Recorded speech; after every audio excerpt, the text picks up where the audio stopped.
following educational video is not intended to sensationalize the subject matter contained within.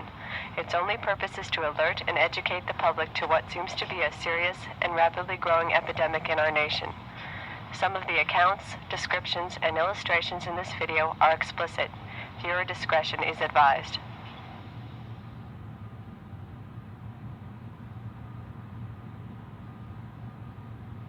The climate of fear pervades everything. Nebraska is a state of fear. I got this out in Nebraska, and it says, if you can't read it, homosexual prostitution probe ensnares officials of Bush Reagan White House. Call boys give a midnight tour of the White House. On the backside, it talks about children being taken off the streets of America.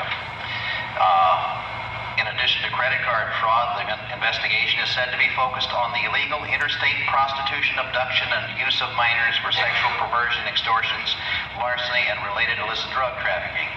Now, when I got this, there's no way I can tell it's the truth, okay? It could be a Xerox thing, made up of different headlines, and they could have filled this whole thing in. But I called Paul Rodriguez in the Washington Times. This was run in 1989.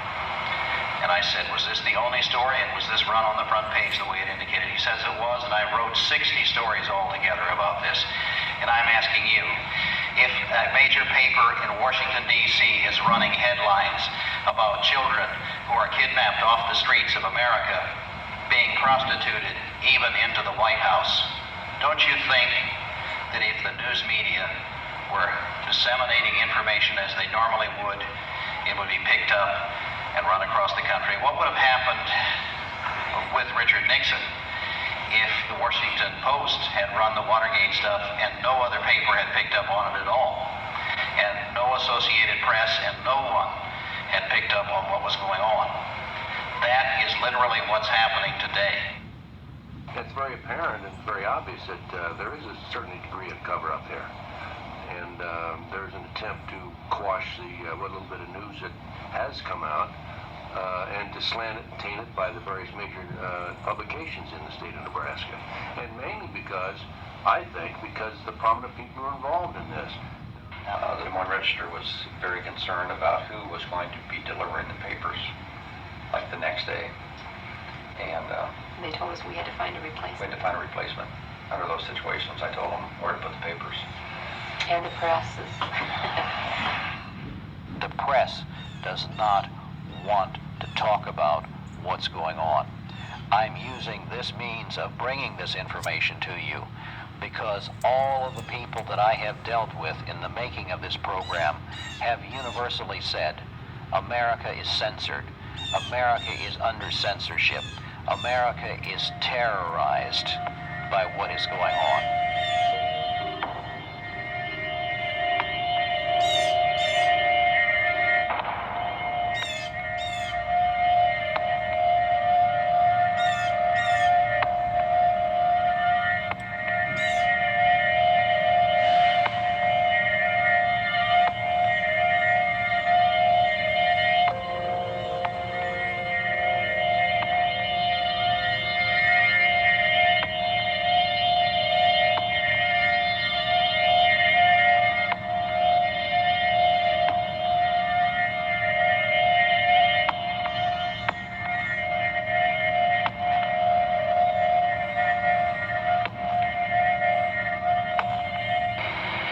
I want to step back and take you back to what happened in Nebraska. We had the Franklin Credit Union. We had the credit union going down. We had people who had money invested in the credit union going to Senator Lawrence Schmidt, and Lawrence Schmidt forming the Franklin Committee to investigate what was going on. He was investigating what happened to the money.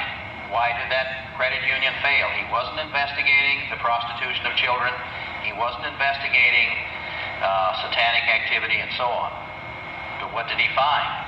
As his investigator got into it, he began to bring tapes of children who told of the things that went on in the Franklin Credit Union itself. They have a bedroom in it. He said it's probably one of the few savings and loans in the country with its own bedroom.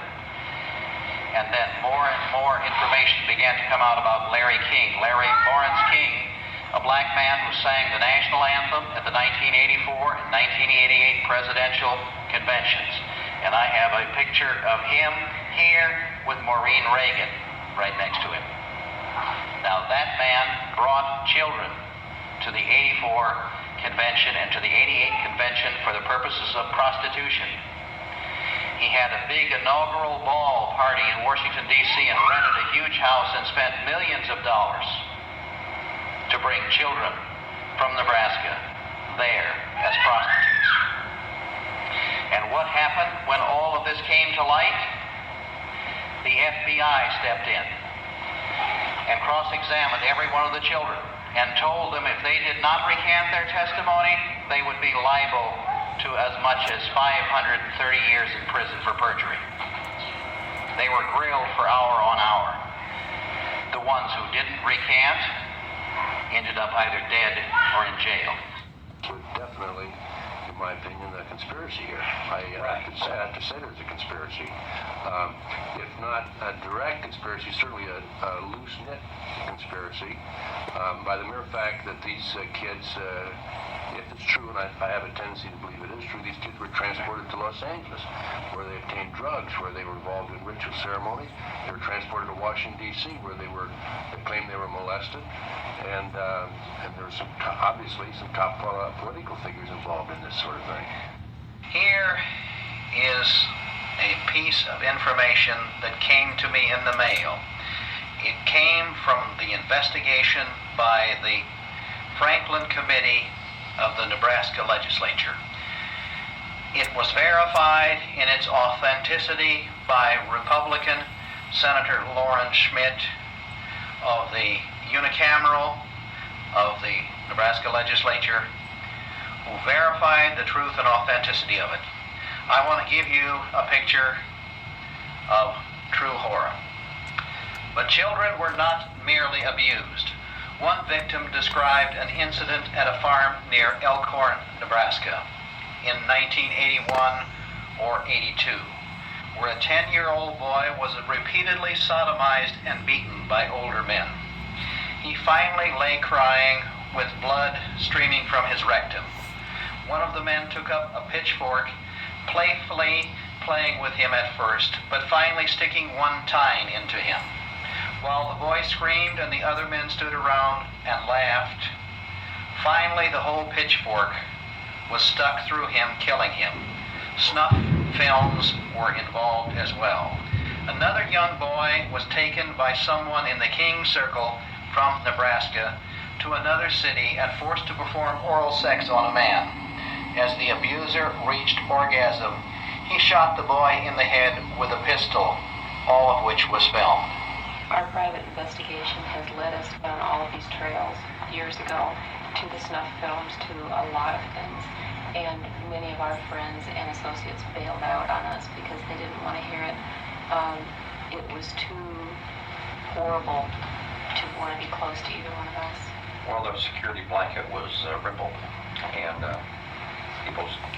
even when you talk about the police, they don't want to talk about it because that upsets their security in the system. It's just like if somebody found out that the fire department wouldn't come to your house if you had a fire, same kind of deal. One more thing. This report states it reaches high into Republican Party circles in Washington, D.C. Pedophilia owns this nation. Pedophilia is part of what we're talking about. And the hiding of the pedophiles is being done by none other than the FBI. It was sometime in August of the year that Johnny was kidnapped, when a neighbor lady saw this car sitting there with California plates on, taking pictures of many different things, but Johnny was on his paper route at the same time. And, apparently she was shooting pictures, or, she was pointing the camera at him, whether she took the picture or not, we presume she was. And the lady called the police department about it. They never, ever checked it out. Then they lost the license plate number. The lady had wrote it down,